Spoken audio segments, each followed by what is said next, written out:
Yung number 1 details na kukunin ko.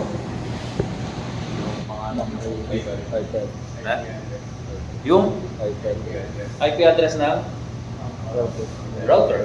Okay. Kasi nga, para mapuntahan ko yung router. Okay? So, in order for me to see or get the IP address of my router,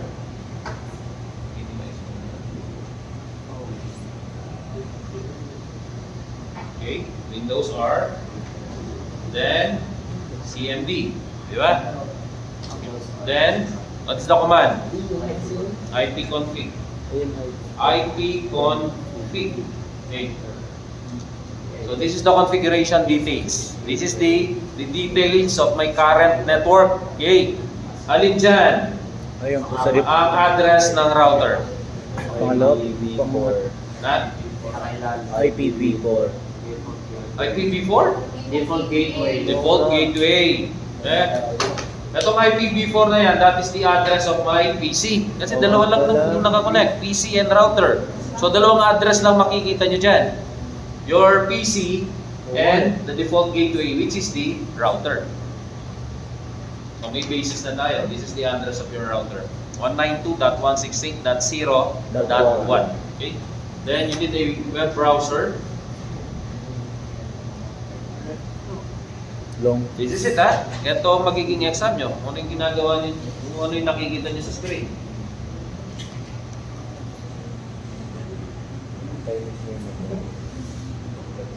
Okay na pala.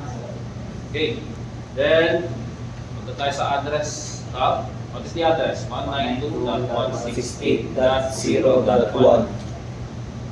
Okay, this is the landing page. Okay? So, ibig sabihin yan, nasa gate ka na. Okay? Then, by default, what is the default username and password of a TP-Link router? Admin. Admin, written in small letters. Okay?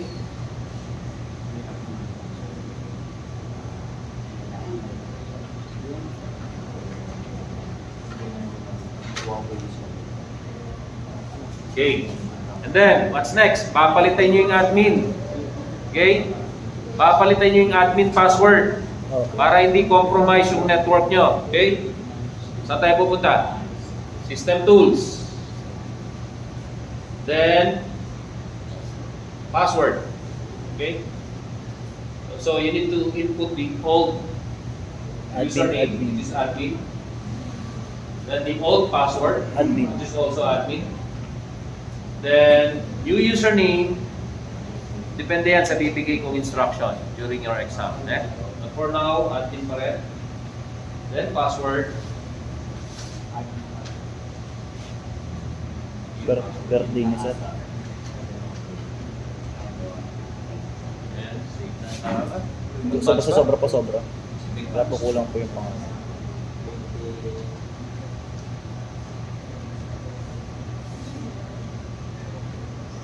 See? Wait. Sabi mo.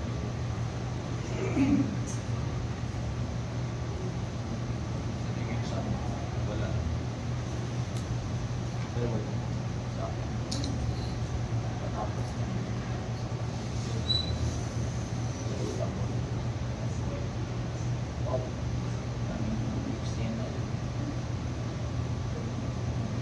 Ano kayo sa nito?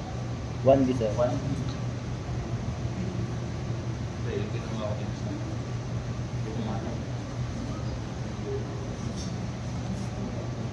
Configure your router based on the following new settings. Okay? So username is admin, password is admin, nagawa na natin yan. Okay? Then the default gateway of your router is 0.1. Papalitan natin into 50.1. Okay? So from 0.1, we will change the router's IP address to 192.168.50.1. So parang relocation ng IP address ni router. Saan natin ba gagawin yan? So, admin, then your new password.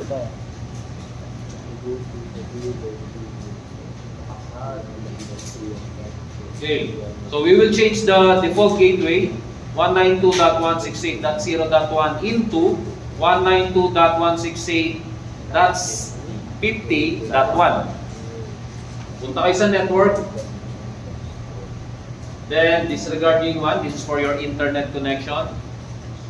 Choose LAN. Okay? This is your current IP. Di ba? 0.1. So, edit natin yan to 50.1. Okay? And then, save.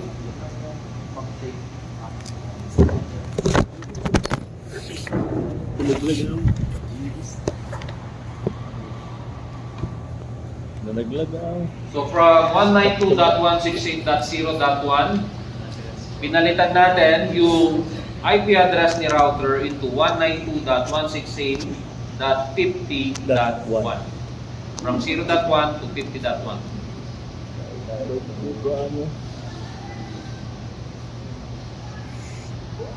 At 30%, kikita nyo to? At 30%, pwede na kayo pumunta sa CMD, then you will execute this command, IP config / release. Okay? After releasing, okay, IP config / renew.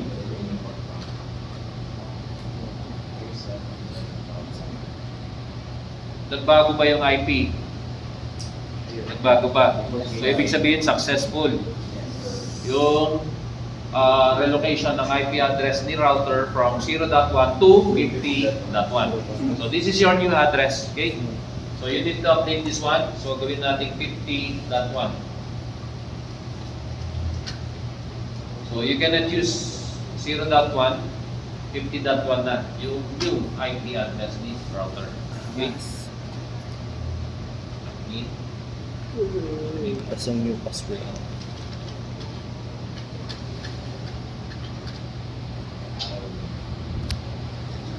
Okay, next. Papansin. Wireless properties. This is your SSID. Then, password is .su123. Okay? Gagawin natin yan. So, punta kayo sa wireless. Then, basic settings. So, this is your current or default SSID. Erase natin yan. And then, what is the SSID? SSID. Okay. Then, enable natin yung broadcast. So, BSID 1 the internet. Save natin.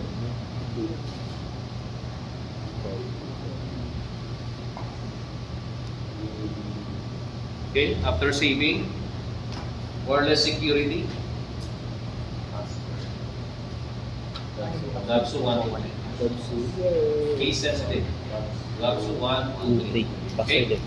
Then, save natin.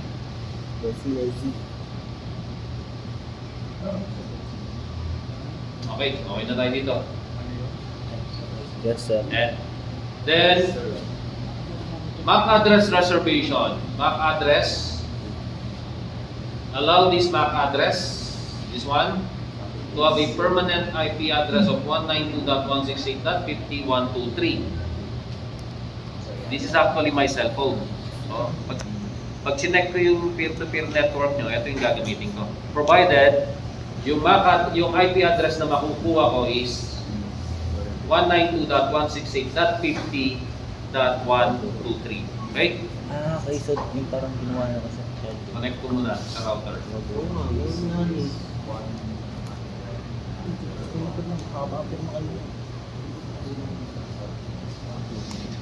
Papansin nito naman kanina yun. Papansin nito naman yun. Papansin nito.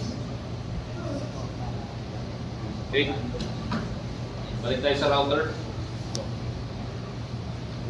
So, saan banda yung address reservation? So, it's under DHCP. Dito na ako pa. Then, address reservation. Then, yung MAC address. Which is, ito. Next.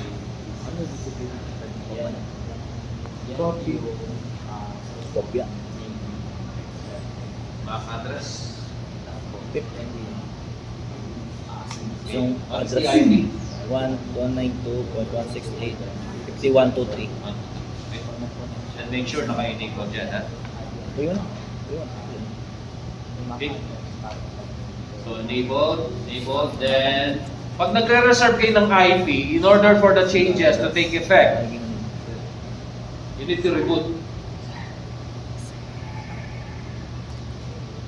Okay, reboot your device. Okay. Okay na lang. Tapos sir. 30. Nandate niya ni.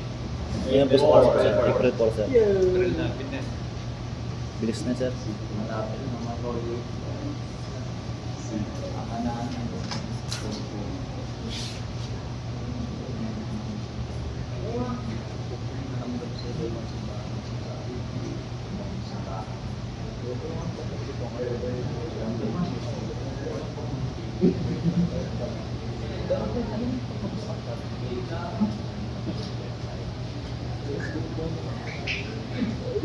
Okay, connect natin.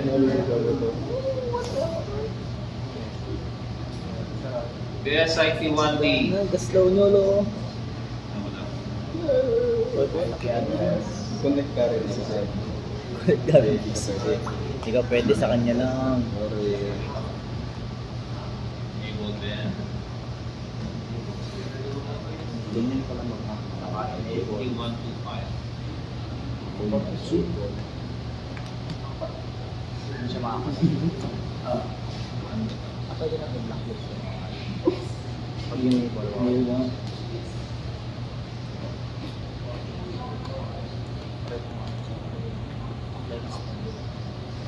Okay, check natin. Under client list. So this is my CP. What is the status this time? Permanent. Okay. Then yung IP ko is 1, 2, 3. So I'm going to check this on my device. It's 1, 2, 3. Okay. Next. So okay na kayo sa, sa router configuration. Yun ang gagawin nyo sa router configuration. Pag na-configure nyo na yung router, that's the time na i-connect nyo na Yung PC1, yung tatlo.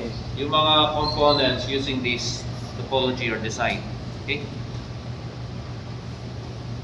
PC1, PC2, PC3. Okay? Very volunteer. Dalawa. Connect nyo lang.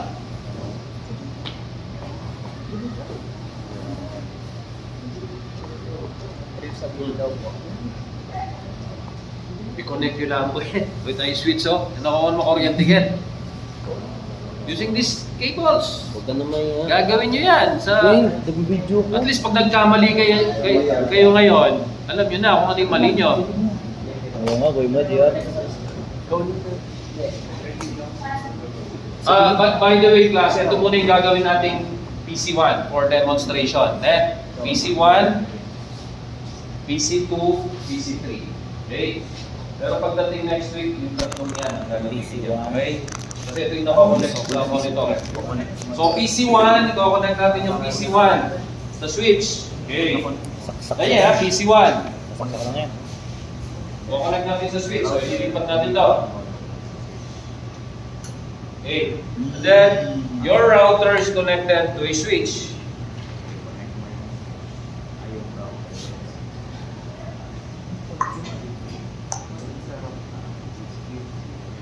Natin. Okay. Then, PC2 is also connected to a switch. Yung mga pag-cable.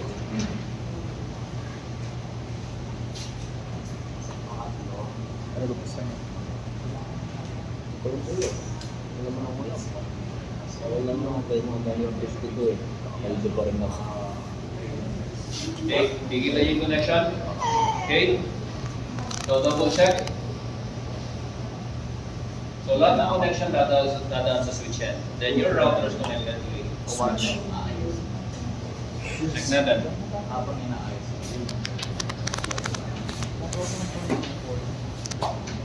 PC1. Ano yung IP address na hinihingi ko sa PC1? Hindi na yan sir yung kanina. Tignan nyo yung chart or table. Okay, ito. May mali pala tayo dito. Then yung router, 254 dapat. Ang ginamit natin is 50.1. Palitan natin. Dali naman yan. Okay, network. LAN. Tapos palit number. Sorry? Lipat mo sir. Kasi ito ba 1, 2, 3? Hindi, yung cable yan. Wala yung cable, GG's. Gusto na kayo gumawa ng cable na yan.